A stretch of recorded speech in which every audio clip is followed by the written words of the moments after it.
大家好啊，歡迎收睇飯後嗰頻道。以色列聲稱咧，美國咧今晚咧就會參戰，轟炸伊朗。最新消息，香港時間6點，美國軍機已經停留塞浦路斯。較早前咧，以色列要求美國提供空中嘅支援，因為佢啲 F-35戰機咧係轟炸唔到伊朗嘅核設施嘅，因為喺地底。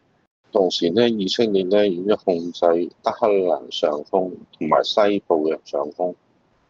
伊朗今日用最新型嘅超音速導彈去攻擊翻以色列。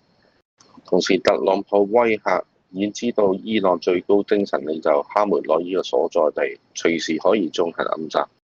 之前以色列嘅軍事行動咧已經暗殺多名伊朗嘅高級將領。伊朗已表明隨時可以封鎖霍爾木茲海峽布雷。之前美國已經部署咗31架加油機，以色列咧冇長程轟炸機，只有靠美國咧先可以攻擊伊朗嘅核設施，徹底摧毀。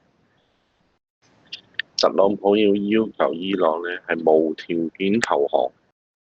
其實伊朗都冇得打㗎啦，制空權已經俾人攞咗。如果真係再俾人炸埋啲核設施咧，咁就核輻射㗎啦，泄漏㗎啦。咁我呢度跟進咁多先，歡迎大家收睇，記得點讚、訂閱，同我將個頻道分享出去啊，同埋點埋個叮當。